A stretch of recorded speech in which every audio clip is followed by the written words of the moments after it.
must not fail, because if we do, we could lose this generation, and we dare not let that happen. When he took the oath, the new governor, whose real name is James Janos, did not use that or his stage name, Jesse Ventura. But when he later signed the legal papers to make it all official, he used both monikers. Now, something that has been happening until now is that Jesse Ventura has been enjoying the benefits about being governor, the ceremony, but not the responsibilities. That ends tomorrow. The legislature meets, and for the first time, Don, we're going to have a reform governor, a Democrat Senate, and a Republican House. It's going to be very interesting to watch. All right, Pat, good job today. Thanks. The most famous face at today's inauguration was not that of Mr. Ventura's. Arnold Schwarzenegger had a second-row seat at the Capitol. Arnold told me there's no way he'd miss this party. It's freezing out there. I didn't even think about that. I just wanted to come here no matter what. Even if the airport would have been closed down, I would have found a way to crawl into this state building here and to just be part of this great ceremony. This is what this is all about. And after the inauguration, Schwarzenegger headed for Planet Hollywood at the Mall of America to unveil a new menu item, the Jesse the Mind Melt Sandwich. Well, it wasn't Arnold Schwarzenegger who brought the media to this inauguration today. It was Jesse Ventura himself. Nearly 100 different media outlets attended, but not all the media got to get up and close and personal with the governor. Our team coverage now continues with Randy Kay, who's here to explain why some of the media were held back. Yes, they were, Don and Amelia. In order to give local media the best access to the governor, the national media were told to set up about 200 yards from the entrance to the Capitol. That is equal to about 2 football fields. Where did that leave them exactly? Far away and freezing. Brutal. Wind chill of 40 below. Who would have thought it? We're just lucky we got this tent. But not even a heated tent was enough to keep the national media warm. This group is used to following a story no matter where it takes them. They're just sorry it took them to Minnesota in January. We knew it would be cold, but this sort of the skin getting gently lifted off your face while you're standing there, nothing could prepare you for that.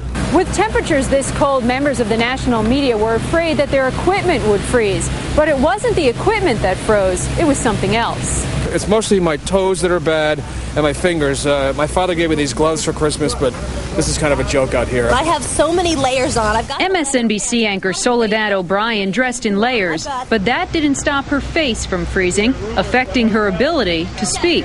Every so often, when we're doing our live crosstalk, I have a really hard time getting a word or two out, but I'm finding that, if you do a lot of arm movements, you can kind of pull it off. And the national media did pull it off with the help of ski masks, hot coffee, space heaters, and a positive attitude. I'm delighted to be out here in the cold for hours. You have different expectations when you go to different places. When I go to Miami, I expect to be in the sun. When I go to Minnesota, I expect to be in below freezing weather, and I'm getting it. Boy, can I relate to those folks, since I also spent 2 hours outside during the inauguration. But there was no bitterness here today. The national media understood why the local media got top priority, although one producer did suggest that Governor Ventura should have been outside along with us. Amelia?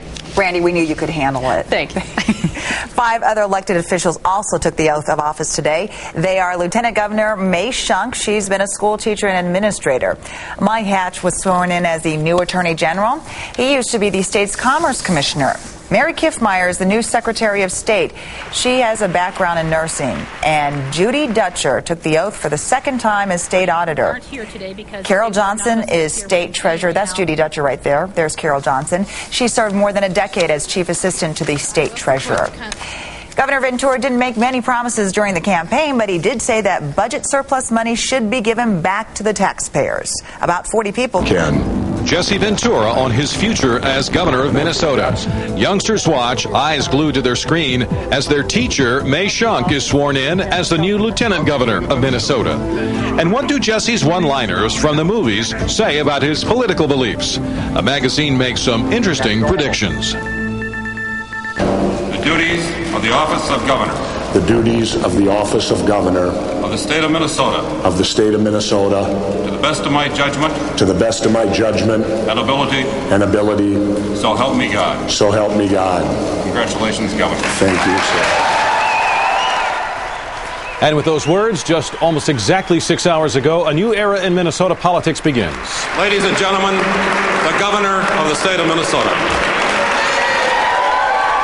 Good evening. Thank you for joining us on this special edition of Eyewitness News at 6:30. Tonight we're going to take a close look at Jesse Ventura's inauguration. Lindsay Paulo talked to people in Brooklyn Park as they watched the event unfold on television. We were at school as May Shunk's students watched her being sworn in as lieutenant governor. A little later, we'll hear live from our political analyst, Stephen Scheer. Among other things, I'll ask him about some of Jesse's character traits that could hurt him in dealing with the legislature. And we'll talk one-on-one with now former Governor Arne Carlson about how he will be remembered. Now let's begin tonight with the event itself. Channel 5's Tom Hauser joins us live with more on the ceremony and reaction from members of the state legislature. Tom? Chris, Governor Ventura will report to his office here tomorrow morning for his first full day as governor. And of course, the legislature also convenes tomorrow at noon. Today, during the swearing in, Governor Ventura laid out some things he would like to accomplish during this first year in office. And he told the legislators that he hopes that it can be done with a minimum of political infighting and posturing. The Constitution and the Constitution of the state of Minnesota. of the state of Minnesota. Jesse Ventura completed his rise to power when he took the oath of office. Once the applause from a standing ovation subsided, the new governor asked legislators across the political spectrum to reflect on the recent election. I send the message out to the Reform Party, to the Democrats, and to the Republicans. Let's remember what took place in this last election that we Minnesotans can be so proud of. And that is the fact we had the highest voter turnout in the United States of America. The governor then reminded us that many of those voters were young people who want change. We must put down the partisan party politics and look at the bigger picture. We must look at the picture of these young people who have now come on board. Legislators, like Republican House Speaker designate Steve Swigum, have taken notice. I think it's a time of hope. You know, you always enter into a new reign with hope. Everybody has a little hope in relationship to what actually the new governor will bring to Minnesota. Senate Majority Leader Roger Moe says legislators will cut Ventura a lot of slack, at least in the early going. I think everybody wants him to be successful. If he's successful, we're all going to be successful. So I think that he will get a longer than normal honeymoon. And of course, that honeymoon is in full swing right now. The governor celebrating his inauguration tonight, but as I said, it will be down to business tomorrow. The legislature does convene at noon, and tomorrow should be a lot of pomp and circumstance here at the legislature. But then the next day, some bills are going to be introduced, including one about returning the surplus to taxpayers, and that's when we might actually start seeing some debate with the new governor. Chris? So it could be a short honeymoon, Tom, do you think? Possibly, but you heard Roger Moe say they're going to, let his honeymoon go a little longer than normal, but eventually the governor has to start choosing sides. All right, Tom, thank you very much. Crowds at the inauguration were much smaller than expected. The bitter cold kept many people away, as you might expect. Capitol Security estimates the total crowd at only about 2,500. After the swearing-in ceremony, people stood in line, as you see here. That line wrapped around the Capitol and down a flight of stairs and around the halls, and well, you can get the picture, just to shake Jesse's hand. Each had different reasons for wanting to see our new governor, and each had a chance to do that. I think he's a people person. I think he's for the people. It just sort of got me excited, and so it seemed important to come down here and shake his hand. We're proud of him. Despite the long lines, Capitol Security says everybody who was in line did eventually get to the front of the line and had a chance to shake the governor's hand. Governor Ventura took time during his speech to thank the many Minnesotans he did not meet today, voters who gave him the job. Many of them watched today's inauguration on television. Our Lindsay Paulo has reaction to the new governor's swearing in.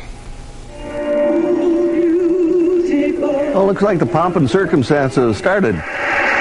Watching the inauguration unfold, it seems folks are hungry for the new administration. They're sick of the old bunch. So now they got a new champion. and I think he'll do all right. Just ask people here in Brooklyn Park, where Jesse the Governor got his start as Jesse the Mayor. There's so many things he turned around for the community. The people here know more than most how Ventura will govern. And he listened to the people and he reacted to what we want, to the majority. In other words, he didn't react to the minority. It's the majority, after all, that made Jesse the Body Jesse the Governor. I belong to a motorcycle club, and he's a bike rider, and I thought, well, maybe we have got a few things in common. I don't wrestle, but then again, I can try anything once. So Harvey Berquist voted for Ventura. I do solemnly swear. He doesn't have the refinement of all the professional politicians back, but I thought maybe you don't need the refinement. Maybe you shouldn't have the refinement. Of the state of Minnesota. I think that his values are in the right place. I think he's going to be a good governor. In Brooklyn Park, Lindsay Paulo, Channel 5 Eyewitness News. Well, speaking of those career politicians, especially the ones he defeated, we check with